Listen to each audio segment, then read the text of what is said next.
Source of water बताया था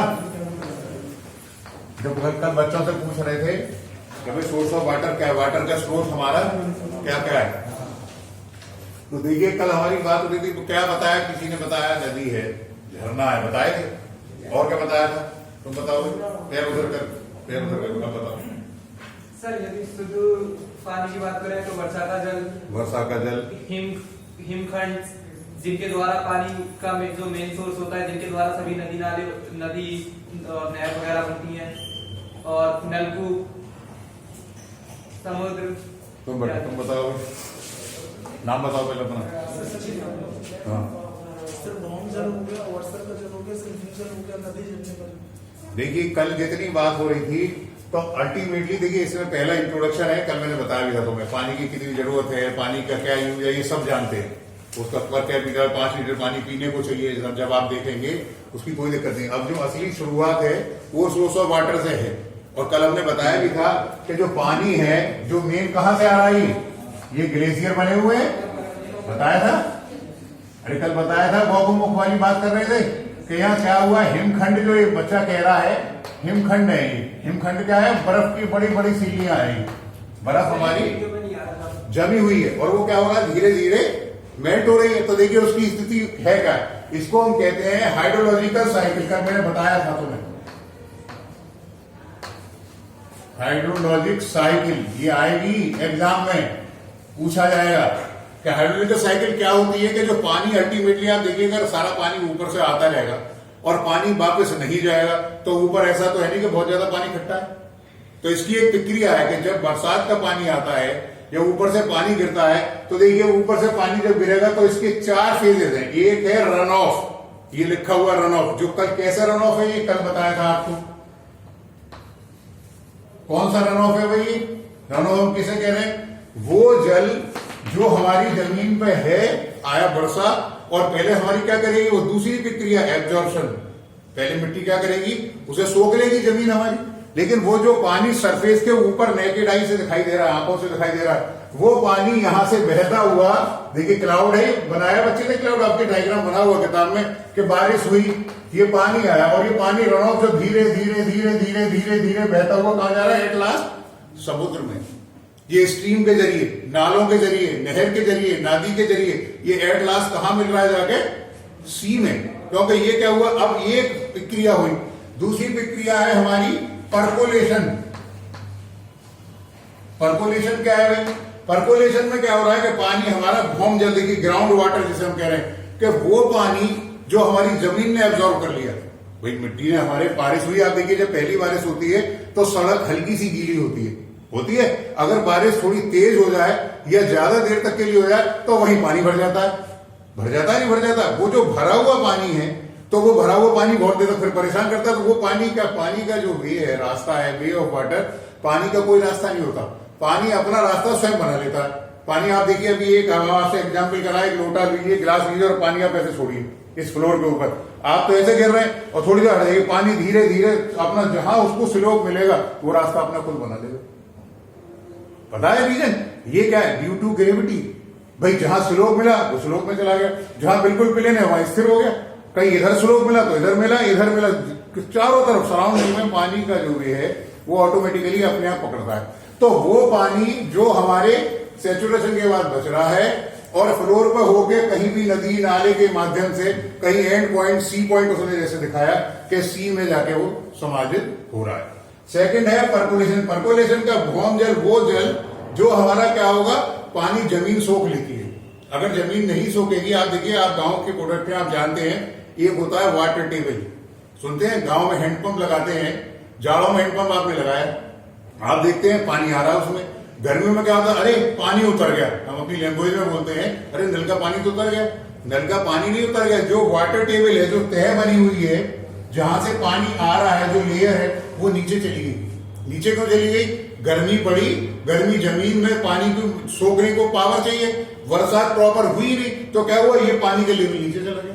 ये अक्सर घरों में होता है, समर लगाते हैं, समर में भी होता है। इसीलिए जो समर लगाई जाती है या हैंडपंप लगाया जाता है, वो इतनी डेप्थ पे लगाते हैं कि कम से कम 2-3-4 साल कोई प्रॉब्लम ना हो। क्योंकि वाटर टेबल अब होगी, ये अब जब होती है जिसके भौम जल की ग्राउंड वाटर की मैं बात कर रहा हूं। ये जो पानी जमीन के अंदर चला गया, धीरे धीरे रिसता हुआ पानी नीचे जा रहा है, वो जो वाटर टेबल है उसको ऊपर कर रहा है कि नहीं कर रहा है? वो पानी को उसने अपलिफ्ट कर दिया। वो जो पानी अंदर वाला पानी है वो कहलाता है भौम जल। क्लियर भाई? तीसरी इसकी प्रक्रिया है ट्रांसपिरेशन। देखिए ये लिख रहा है ट्रांसपिरेशन क्या है भाई? ट्रांसपिरेशन है कि जो पानी जमीन के अंदर जा रहा है, जो हमारी फूल पत्ती है, जो हमारा हरियाली है, ये पेड़ आप देखें, पेड़ को पानी कैसे पहुंचता है? तुम बताओ, कोई पेड़ है उसको पानी कैसे पहुंचता है? जैसे बारिश होती है तो वो अफवाह जल जाता है रन ऑफ के थ्रू, तो वो नदी या नालों में जाता है। उसके बाद जो एक्स्ट्रा पानी होता है वो हमारे पेड़ पौधों को मिल जाता है। नो नाली या नो स्टॉप। पानी, एक पेड़ हरा भरा दिखाई दे रहा है, पानी को वो पानी कैसे ले रहा है? फिजिक्स भी पढ़ी है तुमने सेकंड ईयर में। एक होता है कैपिलरी एक्शन, नाम सुना है? कैसे? बताओ क्या है? सर जो पानी होता है वो हमारा जमीन में जाता है, तो कुछ पानी को हमारी जो मिट्टी होती है वो ऑब्जर्व कर लेती है। कर ली, ऑब्जर्व नहीं कर लेती है, एब्जॉर्ब कर लेती है। एब्जॉर्व कर लेती है, तो वो जो नीचे चला जाता है, फिर बाकी जो वो कॉर्पोरेशन के द्वारा अपने आप चला जाता है। वो प्रक्रिया क्या है? I want to know that process. That process is called capillary. अगर इंटरव्यू होगा फाइनल करने के बाद, अगर आपसे कोई सवाल इंटरव्यू में पूछ ले, जो लोक सेवा आयोग में इंटरव्यू हो किसी डिपार्टमेंट में, इरिगेशन में, आप तो ये बताइए पेड़ जो हरा, देखिए मैं ही पूछ रहा हूँ पीछे, ये पेड़ हरा भरा कहां से दिखाई दे रहा है? इसको पानी कहां से मिलता है? सर नीचे से मिलता है जमीन। तो क्या प्रोसेस है? वही तो पूछ रहे हैं ना, क्या है वो? अरे पानी नीचे जमीन में चला गया, आई एग्री। इनको कहां से आया? वो तो जमीन के अंदर चला गया, पेड़ में कहां से आ गया पानी? सर कैपिलरी रिएक्शन जो होती है उसके क्या उसको खोलो ना, क्या कैसे? सर जब पेड़ की जड़ें होती हैं वो यस, नीचे से पानी अब आप समझे? कैपिलरी एक्शन का मतलब ये है कि ये जो पेड़ हरा भरा, देखिए ये पेड़ दिखाई दे रहे हैं, ये पेड़ जो हरे भरे दिखाई दे रहे हैं, पानी देखिए आप दो तरीके हैं वाटरिंग, इसको अंग्रेजी में कहते हैं वाटरिंग, पानी लगाना। कैसे पानी लगाते हैं? एक पानी को देखिए ये पेड़ है, अब इसके हमारे लोन बनाए घर में हम भी पानी लगाते हैं, तो ये ऊपर से सफाई, ऊपर से पानी हम उसको छिड़काव कर रहे हैं, इसको कहते हैं स्प्रिंकलर, छिड़काव करना। उससे क्या हो रहा है कि उसके ऊपर जो धूल मिट्टी लगी हुई है वो पानी से साफ हो गई। लेकिन अगर आप कह रहे पानी पिलाया नहीं जा रहा पेड़ों को, पेड़ कैसे पानी ले रहा है? ये जो अभी बच्ची ने कहा कि ये जो अंदर पानी चला गया, उस पानी को, उसको टेक्निकली कहते हैं कैपिलरी एक्शन। वो पानी कैसे ले रहा है? पेड़ के साथ जो उसकी रूट्स है, जो उसकी जड़ें जमीन के अंदर है, उनके अंदर से धीरे धीरे पानी आ रहा है और वो हरियाली फैला रहा है। क्लियर बात? तो ये फिजिक्स में भी अगर आपने ध्यान नहीं आ रहा है, फिजिक्स में उसको कहते हैं कैपिलरी एक्शन। बैठिए, तो क्या हो रहा है तीसरी प्रक्रिया में कि ये जो पेड़ बने हैं, या डायग्राम आपकी किताब में बना, देखिए ट्रांसपिरेशन है क्या ये, कि ये पानी जो है अंदर चला गया और इस पेड़ पौधों की जड़ों को खिला रहा है। कुछ पानी जब नीचे से आ रहा है तो जिसके पेड़ पत्तियां हैं, जैसे पीछे अशोक का पेड़ दिखाई दे रहा है, पत्तियां हैं, इनके माध्यम से भी पानी एवोपोरेट हो रहा है। अरे पानी जा रहा है कि नहीं जा रहा? कुछ कल हमने बात बताई थी, तो मैं एक और बात बताई थी, एवोपोरेशन बताया था। किताब है किसी के पास? नहीं है भाई। देखो बाष्पीकरण, कुछ जल क्या होता है हमारा कि वो ये चाहे यहां से जा रहा है, देखिए सन या बना हुआ हमने बनाया, यहां से भी पानी जा रहा है, ये सब एरो ऊपर है कि समुद्र के माध्यम से, नदी के माध्यम से, नालों के माध्यम से जो पानी सरफेस, ऑन द सरफेस है, जो ऊपर है, वो भाप बन के क्या हो रहा है? वो पूरे बादल में जा रहा है। ऐसे ये रिएक्शन हो रहा है, ये पानी गया और फिर प्रेशर बना और पानी फिर डाउन नीचे आ गया। तो इसका समझने का साइकिल का मतलब क्या है कि इसका प्रोसेस के पानी जो आ रहा है, एक रन ऑफ है, एक अंडरग्राउंड वाटर है, एक एब्जॉर्ब हो रहा, मतलब ऊपर एवोपोरेट हो रहा है, एक भाप बनते जा रहा है, बाष्पीकरण हो रहा है। इसके 4 प्रोसेस है। तो ये जो डायग्राम है आप किताब में देखेंगे, बहुत हल्का है, कुछ नहीं। अगर एग्जाम में लिखने को आएगा कि what do you mean by hydrological cycle, या हाइड्रोलॉजिकल साइकिल क्या होती है, तुरंत एक डायग्राम बनाओ, चारों प्रोसेस को 2-2, 3-3 लाइन सब में लिख दो, जो जैसा भी हमने आपको बताया कि भाई ये एक प्रक्रिया होती है पानी की अंडरग्राउंड, एक होती है पानी सरफेस के ऊपर, एक भाप बन के उड़ रहा पानी, एक नदी नाले में जा रहा, और क्या पानी है? क्लियर क्या नहीं भाई? चलिए अब इसको लिखो, पहले 2 लाइन पहले इसकी, पहले हेडिंग डालो हाइड्रोलॉजिकल साइकिल। इसे दरवाजा बंद करते बेटा जरा।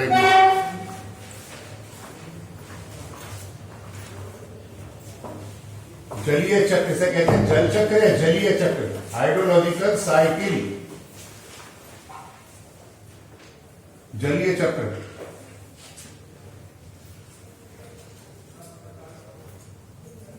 ये डायग्राम तुमने देखी लिया, ये डायग्राम ऐसे बना लो। अब देखो एक लाइन में, इस प्रक्रिया के अंतर्गत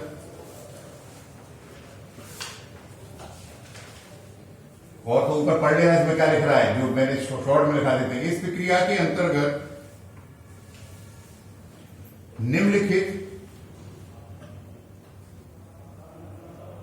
क्रियाएं होती हैं।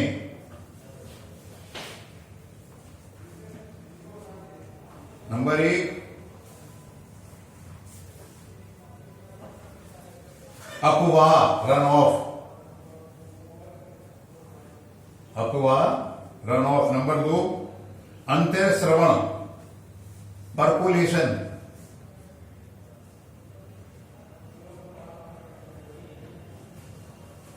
नंबर 3, बाष्पोत्सर्जन ट्रांसपिरेशन।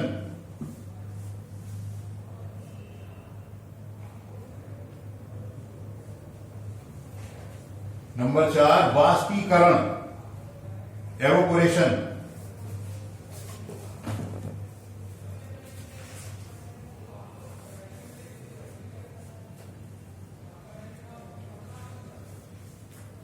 ठीक है भाई। अब एक एक लाइन इनमें तुम लिख लो।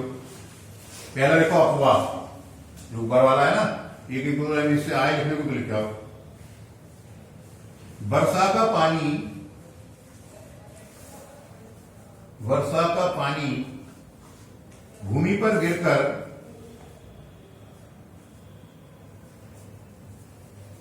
वर्षा का पानी भूमि पर गिरकर ढलानों की ओर बहने लगता है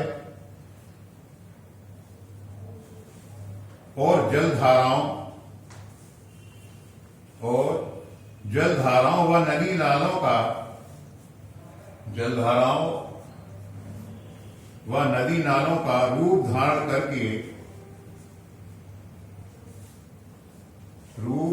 करके आगे बढ़ता है तथा अंत में समुद्र में चला जाता है। इसे अपवाह जल कहते हैं।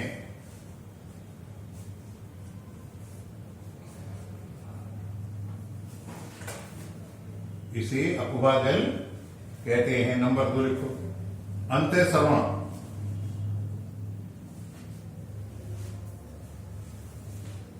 पानी का कुछ भाग मृदा की सरंध्रता पोरोसिटी, जानते हो? पानी का कुछ भाग मृदा की सरंध्रता पोरोसिटी तथा अवशोषण एब्जॉर्प्शन, जो बार बार कह रहे हैं एब्जॉर्ब कर लेता है, अवशोषण के कारण रिश्ता हुआ भूमि के अंदर भौम जल के रूप में एकत्र होता रहता है। भौम जल के रूप में एकत्र होता रहता है। इस प्रक्रिया को अंतःस्रवण कहते हैं।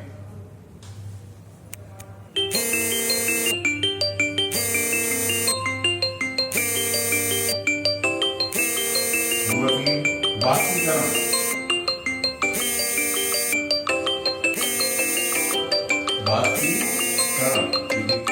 धीरे जलाशयों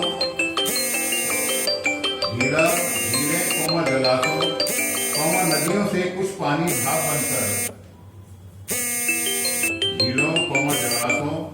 नदियों से कुछ पानी भाप बनकर पुनः वायुमंडल में चला जाता है,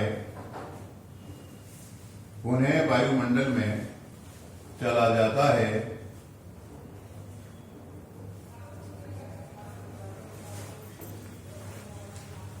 इस प्रक्रिया को बाष्पीकरण कहते हैं।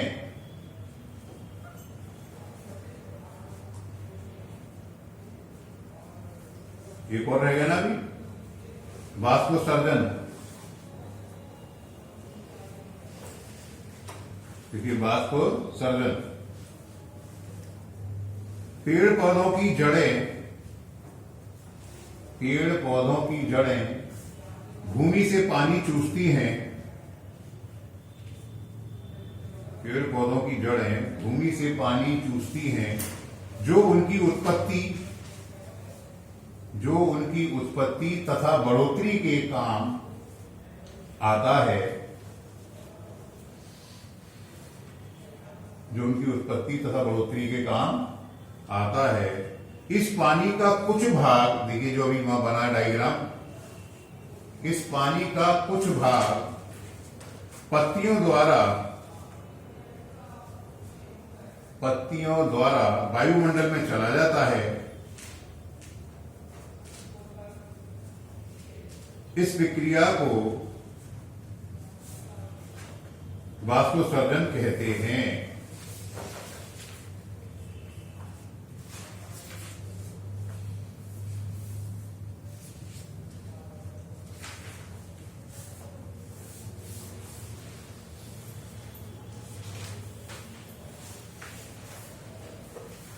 देखिए भाई, वो भी बात समझ में आ गई, जो बनना है डायग्राम में बुका रख दिया।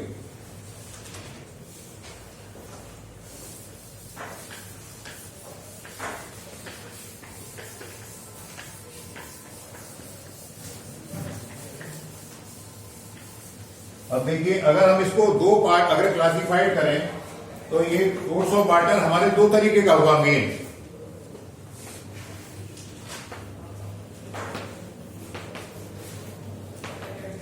क्लासिफिकेशन ऑफ वाटर, ये सोर्स ऑफ वाटर क्या हुआ, एक पानी कौन सा हुआ हमारा, रन ऑफ।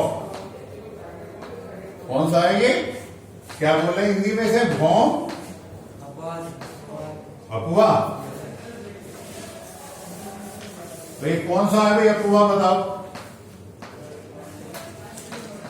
अफवाह जल, इसके अंदर कौन कौन सी कैटेगरी आएंगी भाई, जो ऊपर दिखाई देगा।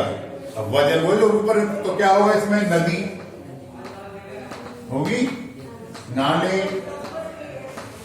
नहरें, एक होता है रिजर्वायर, नाम सुना है, क्या होता है भाई, अभी बात करेंगे रिजर्वायर। और क्या होगा इसमें, और बताओ भाई, ऊपर जो दिखाई देगा, नदी, नाले, नहरें, रिजर्वायर और तालाब, पॉन्ड्स और झरने, झरने भी तो आएंगे, ऊपर ही तो पानी है, स्प्रिंग, ईटीसी। इसमें देखिए बहुत सारी चीजें हैं, इसमें जो मेन बात है ये एक क्लासिफिकेशन। दूसरा कौन सा होगा, भौम जल, जो जमीन के अंदर चला जाएगा, उसमें क्या आएगा, कुएं, अरे अंदर जा रहे नहीं जा रहे, कुएं जो है मेन, उसमें कुएं आएंगे, उसको होता है इनफिल्ट्रेशन गैलरी।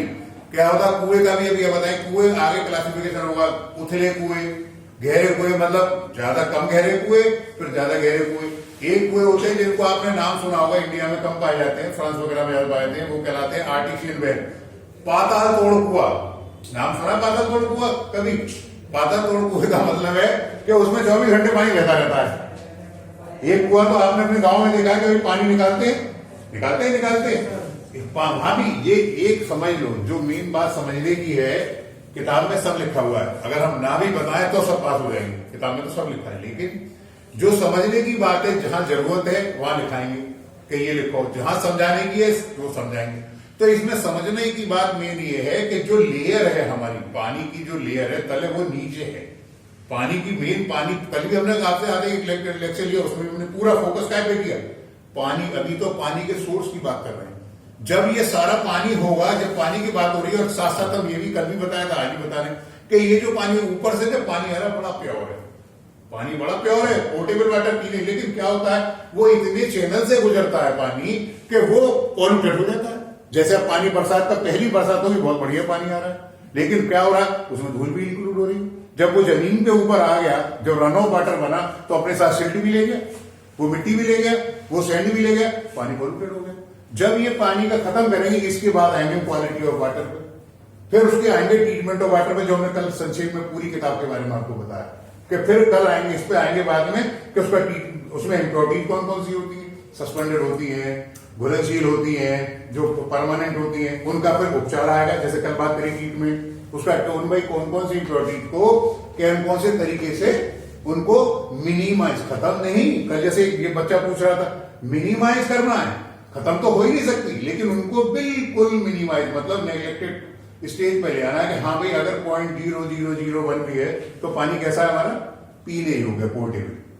तो अभी पहली की बात कर रहे हैं कि रन ऑफ का मतलब ये नदी नाले नहरें, देखिए इसमें एक, इनके बारे में आप सब अवगत हैं, इसमें एक आइटम है, कौन सा, रिजर्वायर। नाम सुने हैं भाई इसका, कौन, बताओ तुम बताओ, बताओ रिजर्वायर क्या होता है, खड़ो बताओ, हाँ तुम बताओ। तो नाम सुने हैं इसके बारे में? नहीं अभी तो किसी ने कहा, हाँ हाँ सर, कौन बताए, तुम बताओ, यस यू, नाम पहले नाम सर रोहन कुमार। बताइए मेरे। सर रिजर्वायर एक मैन मेड स्ट्रक्चर होता है, जैसे डैम्स वगैरह होते हैं, उनमें से पानी को इकट्ठा किया जाता है, फिर लिमिटेड अमाउंट में छोड़ दिया जाता है कि हाइड्रो इलेक्ट्रिसिटी बनाने के लिए या किसी नदी में या नहरों में, ऐसे। ही इज राइट, तुम बताओ बेटा, सही कह रहा है जलाशय टाइप का होता है एक। यस। देखिए अब सुनिए, आप ये इस बात ये सुनना चाह रहे थे, इसकी हिंदी है जलाशय, रिजर्वायर भी। आप बताओ, अब ठीक है, कॉमन सेंस लगाइए, इतनी देर से बता रहे हैं, कहीं जब नदी नाले जिनकी बातें कर रही है, क्या चीज है, अरे पानी भरा है इनमें भाई, तो ये जब इनकी में इस कैटेगरी में ये भी आ रहा है, इट मीन जैसे गांव में जोहड़ क्या बोलता था, जोहड़ बोलते क्या बोलते हैं, तालाब बोलते हैं, नहीं तो वो तालाब क्यों बोलते हैं आप उसे, क्यों बोल रहे हैं भाई, उसके अंदर पानी कलेक्ट हो रहा है ना। पहले गांव के अंदर ऐसी व्यवस्था थी, आप देखिए, अब तो मैं नहीं जानता गांव में क्या स्थिति है, कि गांव का जितना वेस्ट वाटर है, पानी है, वो सब तालाबों में चला जाता था, तालाब में चला गया, वहां अपने ढोर जो जानवर होते हैं वो नहाते धोते रहते थे। अब पहली बात तो तालाब ही खत्म हो गए गांव से, अब है तुम्हारे गांव में, इक्का दुक्का किसी गांव में हो, आई डोंट नो, लेकिन अब तालाब की कल्चर ही खत्म हो गई। अब सब जगह तो पाइपलाइन पड़ गई पानी की, नहीं है तो हैंडपंप लग गए, हैंडपंप भी नहीं जुगाड़ हो रहा, तो जहां पैसा है, लाइट बैठ आ रही है, समर लगा ली, जैसे कल एक बच्ची कहती समरसेबल होता है, सब जानते हैं पानी के। तो ये वो आइटम है जिनमें पानी रहता है, और पानी की बेसिक नीड, कल हमने आपसे बात करी थी कि जो पानी है अल्टीमेटली स्वास्थ्य के लिए तो है ही, इसके अलावा जो सबसे पानी की रिक्वायरमेंट वो किसके लिए है भाई, किसके लिए जरूरी है, इरिगेशन, सिंचाई। तो इसकी बात उनकी करके नहीं हुई थी, अगर सिंचाई के लिए पानी उपलब्ध पर्याप्त मात्रा में नहीं मिलेगा, खेती बाड़ी नहीं होगी, तो आदमी का जमीन के अंदर ऊपर सर्वाइवल कैसे होगा, आप बताइए, हम लोग जिंदा कैसे रहेंगे, जब तक गेहूं दाल चावल आटा नहीं पैदा हुआ, तो क्या किताब कॉपी और पैसा खाने से जिंदा हो जाएगा आदमी, नॉट पॉसिबल। बैठिए, तो ये जो अल्टीमेटली ये जो तुम पढ़ रहे हो, इस पढ़ने का सारा यूज अभी तो सिर्फ एक है पेपर के लिए करना, पेपर के बाद नौकरी के एग्जाम देने साहब उसमें आएगा, इसमें से साहब पीएचई में से और इसमें से वेस्ट वाटर में से बोले, लेकिन अल्टीमेटली जो गवर्नमेंट का आपको तैयार करने का टारगेट क्या है, कि ये है, चाह तो यही रहे ना, ये सारा अपना स्वास्थ्य तो ठीक हो गया, हमने बता दिया इम्प्योरिटी होंगी, सब होंगी, उनका ट्रीटमेंट हो गया, पी लिया, अब पानी का यूज भी तो होगा कहीं, वो यहाँ होगा, घूम के तो यही जा रही है सरकार, हम लोग वहीं जाएंगे ना, क्या भाई हमें तो ये इसके लिए पानी चाहिए, ये नदी नाले नहरें ये क्या काम कर रहे हैं, मल्टीपर्पज काम कर रहे हैं। जैसे देखिए, एक काम पहले पानी पीने का मिल रहा है इससे, दूसरा पानी, अभी ये बच्ची ने बताया बिजली बनाई जा रही है, कहा रिजर्वायर बना रहे हैं, पानी को रोक रहे हैं, तीसरा क्या हो रहा है पानी से साहब, इससे पानी से पूरा हमारी सिंचाई हो रही है साहब, खेती बाड़ी हो रही है, इससे कितने काम पानी से रिलेटेड है कि नहीं। तो मेन जो हम बात कर रहे हैं कि रिजर्व, इसमें ये इसलिए स्कोर होता है कि ये सब तो तुम सब जानते हो, ये होता है, ये जो रिजर्वायर है इसको कहते हैं जलाशय, और जलाशय की आवश्यकता है क्यों हिंदुस्तान के अंदर, जलाशय की आवश्यकता इसलिए है, जैसे कल हमने बताया था कि जो हमारे बारिश जो होती है वो अनियमित है, हमारे कभी बारिश बहुत ज्यादा होती है, किसी साल देखा है बारिश के सीजन में, कभी बारिश बहुत कम होती नहीं है, तो कम मात्रा में होती है, और जो सिंचाई है, जो खेती है हमारी, वो 12 महीने 300 दिन होती है, कभी कोई फसल आ रही है, कभी कोई फसल आ रही है। इट मीन्स पानी जो है हमें पूरे वर्ष साल भर चाहिए कि नहीं चाहिए। अब बारिश हुई बहुत ज्यादा, पानी खत्म हो गया, अब पानी तो आपके पास है नहीं, तो पानी कहां से लाएंगे। तो जब हैवी सीजन होता है, हैवी रेनी सीजन होता है, तो क्या करते हैं कि पानी को कलेक्ट करते हैं। कैसे कलेक्ट करते हैं? किसी नदी या नहर जो बन रही है उसके बीच में जो ऑब्स्ट्रक्शन है, सीमेंट कंक्रीट की जो संरचना बनाई जाती है, उसको कहते हैं जलाशय, और हम उसको कहते हैं बांध। नाम सुना डैम, कि नदी के अक्रॉस, नदी जो हमारी जा रही है, नदी नहर जो अभी नीचे लिखा है, इनमें पानी जा रहा है। अब पानी इधर से आ रहा है और इधर पानी जा रहा है, तो ये इसका अप स्ट्रीम है। क्या है ये? अप स्ट्रीम का मतलब इधर से पानी का आगमन है। तो जब पानी जहां रनिंग वाटर है उसके बीच में, संरचना के बीच में कोई हम एक संरचना बना दें, दैट्स कॉल्ड बांध। क्यों बना दें? कि जब हमारा हैवी रेजिंग सीजन आएगा, जब पानी की मात्रा प्रचुर होगी, बहुत ज्यादा पानी होगा, हम इसको कलेक्ट कर लेंगे। यहाँ पानी इकट्ठा हो गया, हमारा बांध बन गया। बांध में कल भी हमने बताया था गेट लगते हैं, गेट लगा दिए, पानी रुक गया। आगे क्या हुआ? हल्का हल्का शुरू जा रहा है, मिनिमम कर दिया हमने वेलोसिटी इसकी, बहुत ना के बराबर जा रहा है। नहीं तो क्या होगा? आगे की नहरें सब सूख गई, पानी नहीं जा रहा। अब 2 महीने बाद बारिश तो खत्म हो गई, महीने 1.5 महीने 2 महीने बारिश का सीजन है। अब हमें कोई फसल आई हमारी, अब जो आपके गांव जहां से आप बिलोंग करते हैं, देखिए वहां से छोटी छोटी नहरें निकल रही है। वो हर समय पानी में नहीं रहती, कभी उनमें बहुत पानी है, कभी वो सूखी पड़ी है। अब जब पानी की जरूरत किसान को पड़ेगी तो क्या होगा? जब ये जो पानी हमने कलेक्ट कर लिया, कब? जब हैवी रेन आई, उस पानी को हमने देखा कि फरवरी में ये वाली फसल की तैयारी है और गांव में पानी चाहिए, तो क्या करें? इसके गेट खोल दिए। अब ये जो मिनिमम वेलोसिटी थी ये मैक्सिमम हो गया। अब ये नहर जा रही है, ये आपके पूरे गांव में जहां जहां आप हैं, ये वहां पानी जा रहा है, जहां जहां जिसको जरूरत है पानी ले रहा है। अब इन्हीं, जब पानी की मात्रा ज्यादा है, इन्हीं के साथ हमने क्या किया? कहीं बिजली घर बना दिए। पावर हाउस नाम सुना है? अरे बिजली बनती है पानी से, कहीं बनती है? कहीं वाटर वर्क्स बना दिए। वाटर वर्क्स का मतलब जलकल। भाई से आगरा है, आप देखिए, जहां जहां बड़े शहरों में जहां बड़ी जमुना बह रही है, उन्होंने वाटर वर्क्स बना दिए, वहां से पानी की इंटेक लेनी शुरू कर दी। वाटर वर्क पूरी, जो अभी आगे बताया जाएगा, पानी आ रहा है अंदर, पानी पॉल्यूटेड है ही, इसको आपने फिल्टर किया, हमने इसको ट्रांसफर किया, इसको पूरा अपना सेडिमेंटेशन किया, इसको प्योरीफाई किया, क्लियरिफाई किया, और उसके बाद हमने शहर में सप्लाई शुरू कर दी। भाई पानी तो काम ही आना है वो। तो ये जो रिजर्वायर है, इसकी भूमिका बहुत बड़ी है। ये वही किसी भी परियोजना में बीच में परमानेंट स्ट्रक्चर बना दिया, कंक्रीट का, स्टील का बना के डैम, और इसको पानी को रोक दिया। जब हमें जरूरत पड़ेगी पानी की, मान लो एक हिंदुस्तान में बारिश ही नहीं हुई एक सीजन में, तो पानी तो पीने को चाहिए, खेती बाड़ी तो छोड़, तो क्या करते हैं? इसी पानी को जो रोक रखा है अब छोड़ दिया, क्योंकि ये वहां बनाई जाती हैं चीजें जब पानी ज्यादा चाहिए। अब बना इसलिए, जो अभी बताइए बेसिक रिक्वायरमेंट इसकी ये है कि सबसे बड़ा रीजन है कि हमारे हिंदुस्तान के अंदर बारिश की जो इंटेंसिटी है वो प्रॉपर नहीं है। आप देखिए, हमने 20-22 साल तक गाजियाबाद में रहते, बारिश बहुत कम होती है, गाजियाबाद होती नहीं। दिल्ली में बारिश बहुत होगी, बॉम्बे में बारिश बहुत होगी, बहुत जगह जगह होती है जहां बारिश कम होती है। तो अब क्या करें भाई? हम लोगों को तो पानी की जरूरत नहीं है, लेकिन अगर ये खेती बाड़ी जो आसपास किसान है, उनको पानी कहां से मिलेगा? उन्होंने अपने ट्यूबवेल लगा रखे, सरकारी ट्यूबवेल है, वो काम कर रहे हैं। तो जो मेन फोकस है वो काय पे है? रिजर्वायर पर। लिखो रिजर्वायर, लिखो तुम जरा, पूछा जाएगा ये कि रिजर्वायर क्या होता है। देखिए, जलाशय, हेडिंग डालिए जलाशय।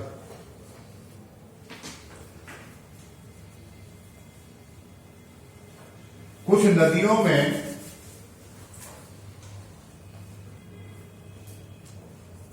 शुष्क ऋतु में पानी सूख जाता है। कुछ नदियों में शुष्क ऋतु में पानी सूख जाता है या कम हो जाता है।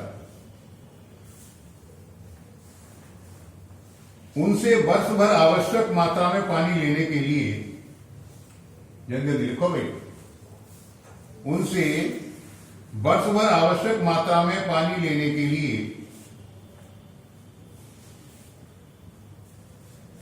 नदी के आर पार,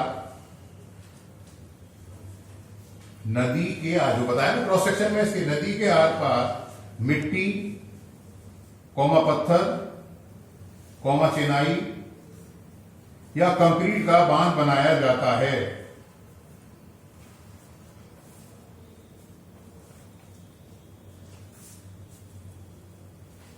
जिससे पानी के ऊपरी भाग में, जिससे पानी नदी के ऊपरी भाग में इकट्ठा हो जाता है अपस्ट्रीम में। इसे जलाशय या कृत्रिम झील, इसे जलाशय या कृत्रिम झील कहते हैं।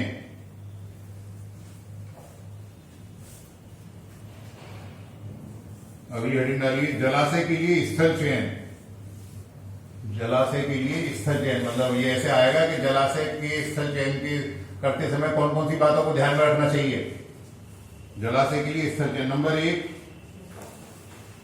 पर्याप्त जल, कहां बनाना चाहिए जहां पर्याप्त मात्रा में जल हो। नंबर 2 पाट, पाट समझते हो भाई, स्पान क्या मतलब, चौड़ाई नदी की, तो वहां बनाना चाहिए जहां न्यूनतम हो, कम चौड़ाई हो। क्यों, अगर ज्यादा चौड़ा होगा तो हमारा खर्चा बढ़ जाएगा, क्योंकि हम पहली लाइन ये बना रहे हैं, कह के चल रहे हैं कि भाई ये वहां बनाएंगे, बांध बनाएंगे, उसी से तो पानी रोकेंगे। अगर मान लो चौड़ाई बहुत ज्यादा है हमारी, तो जो बांध बनाएंगे उसका खर्चा बढ़ गया, तो वहां बनाएंगे जब पाट हमारा न्यूनतम हो, मिनिमम। सर जहाँ पाथ चौड़ा होगा वहाँ पे बनाएंगे तो पानी की मात्रा भी तो ज्यादा है हमारी। अबे पागल है क्या भाई, पानी की मात्रा तो एक ही फ्लो से आएगी, चौड़ा होगा खर्चा कितना आएगा, बांध कितना लंबा बनेगा, वहां इतने का पानी नहीं रोकेंगे तो करोड़ों रुपए बांध के उसमें लग जाएंगे। तो कहां बनाएंगे, जहां, अरे चैनल, अब ये जो ये दिखाई दे रही है, ये सब जगह चौड़ी है क्या, अबे चौड़ी है क्या, इसमें क्या देख रहे हैं, पानी तो सब में आ रहा है। कभी भी नदी का जो साइज आप देखेंगे, कभी भी एक जैसी नदी नहीं है, वो कहीं तो यहाँ कम चौड़ी, यहाँ बहुत चौड़ी, फिर ये कम चौड़ी, और यहाँ की और नैरो चौड़ी होगी। तो अप स्ट्रीम में जो पानी की हमारी पानी आके सर से रहा है, इधर से आ रहा है, अब यहां से हम देखना शुरू करेंगे। अब मान लो यहाँ मैक्सिमम आ रहा है अभी, तो हम यहाँ बना लेंगे, यहाँ मिनिमम हो गया ना, यहाँ कम हो गया, न्यूनतम है भाई, हमारा पानी तो उतना ही मिल रहा है, तो खर्चा हमारा, क्योंकि इतने का पानी हम नहीं रोक पाएंगे जितना इस पर बाढ़ स्टेबिलिटी रहेगा। इसकी डिजाइन करनी पड़ेगी, डिजाइन फेल हो जाएगी तो हम जो करोड़ों बांध कोई 10-20 50 रुपए बन रहा है, करोड़ों रुपए की कॉस्ट आती है एक बांध को बनाने के लिए। बड़े बड़े बांध बनाए जाते हैं तो पूरी डिजाइन करने के बाद, तो कहां बनाएंगे, जहां हमारा क्रॉस सेक्शन है न्यूनतम। तीसरा लिखिए, आपूर्ति क्षेत्र। आपूर्ति क्षेत्र का मतलब वहां हो बनाए जहां सप्लाई हमारी प्रॉपर मिल जाए टाइम से, भाई शहर के पास से गुजर रहा है वहां सप्लाई भी मिलेगी। चौथा गुरुत्व प्रभाव, ये क्या चक्कर है भाई, इससे क्या मतलब समझते हो, ग्रेविटी फ्लो क्या मतलब बताओ भाई। सर नीचे की ओर गुरुत्व प्रभाव से मतलब क्या, ग्रेविटी फ्लो से क्या मतलब, कि हमें वो जगह सेलेक्ट, ये स्थल चयन का क्या मतलब है कि जहां हम जलाशय बनाने जा रहे हैं वहां कौन कौन सी बातों को, ग्रेविटी फ्लो का मतलब कि जो पानी आ रहा है और जो हम बांध बना रहे हैं उसमें ये खड़ा हो कि जहां पानी आ रहा है और हम जहां बांध बना रहे हैं उसमें इतना स्लोप होना चाहिए कि वहां हमें पंप की व्यवस्था ना करनी पड़े, कि पता लगे हमने बांध बना लिया, पानी यहां हमारा ऐसा है तो पानी चढ़ेगा कैसे, अरे पानी चढ़ेगा कैसे। तो ग्रेविटी मतलब कोई नेचुरल स्लोप होना चाहिए कि पानी की जो बेड है देख लें कि पानी ऐसे आ रहा है वजह बनाओ, क्योंकि हमें यह पानी लाना ही नहीं पड़ेगा, अदरवाइज हमने बांध बना लिया ऐसी जगह पानी रहेगा नीचे तो अपलिफ्ट करना पड़ेगा, हमें पंप लगाने पड़ेंगे, खर्चा आएगा उसका। ठीक, चलिए बैठिए। अगर देखिए भाई, जलमग्न संपत्ति,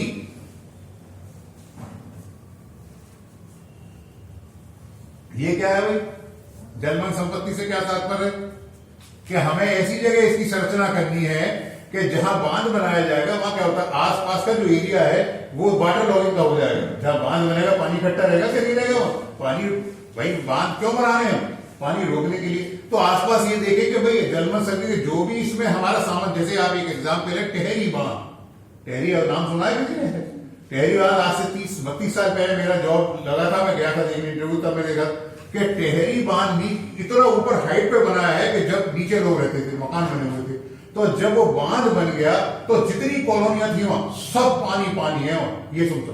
तो जो पानी, जब इतना पानी इकट्ठा होगा तो कहां जाएगा, उसमें जो भी चीज होगी समझ जाएगी। तो हमें बनाते समय ये देखना है कि भाई आसपास कोई रेलवे स्टेशन ना हो, बस स्टैंड ना हो, रिहायशी इलाका बहुत बड़ा ना हो, भाई थोड़ा तो नुकसान होगा भाई। जब पानी के लिए आप जगह लेंगे तो आप 10-20-50 हजार मकान तो जाएंगे, तो उनकी व्यवस्था पहले ये देखना चाहिए कि जो लॉसेज है वो मिनिमम होने चाहिए हमारे। तो वहां मेन हमारा क्या है, बस अड्डा है, हवाई अड्डा है, रेलवे स्टेशन है, ये आसपास ना हो, पता लगे पूरा बस अड्डा पानी में डूब गया, तो ये अवॉइड करना है। अगर देखिए स्थलाकृति, टोपोग्राफी,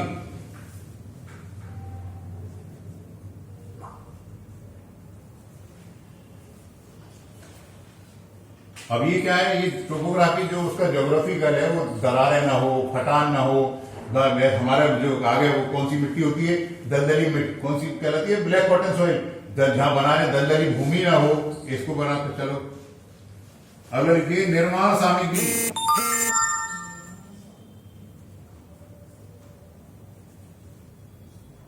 निर्माण सामग्री का मतलब कहाँ बनाएंगे? जो हमारा कंस्ट्रक्शन मटेरियल है, हमें ये वो वहां जगह सेलेक्ट करनी है जहां उसकी अप्रोच आसान हो, इजीली अवेलेबल हो। जैसे इसमें पत्थर का इस्तेमाल होगा, और अब आप बना रहे हैं वहां हम गाजियाबाद में, और पत्थर मिलेगा राजस्थान में, तो क्या ये हमारी अकलमंदी है?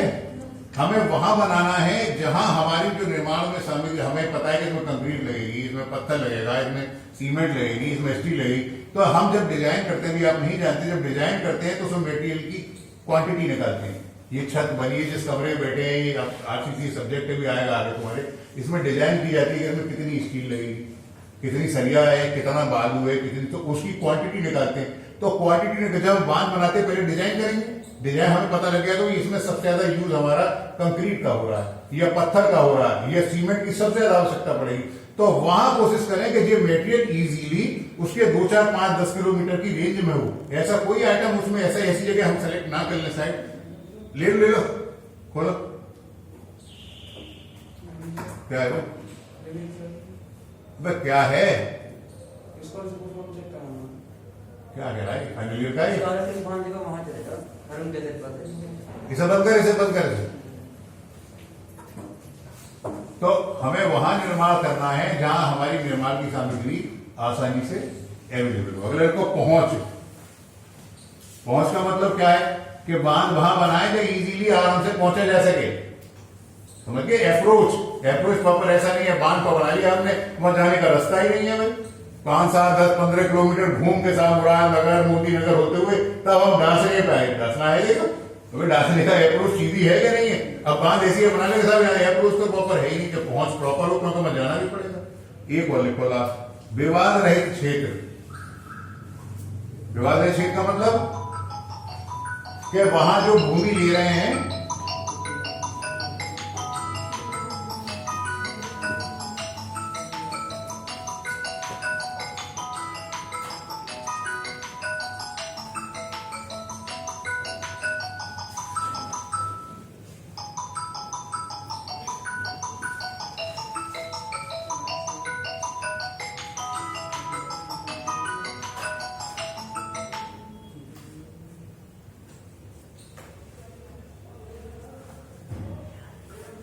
ठीक है भाई।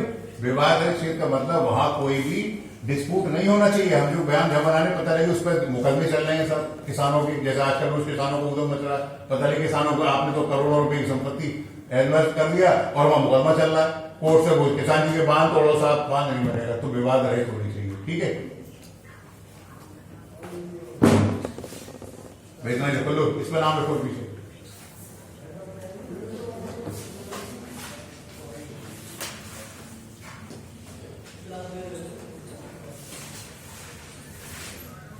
मैं आ रहा हूं, क्लास पढ़ूंगा।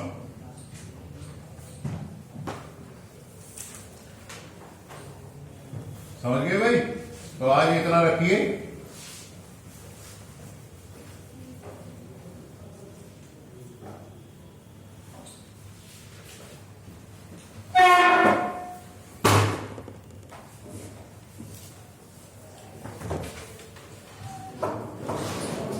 बंद करिए भैया।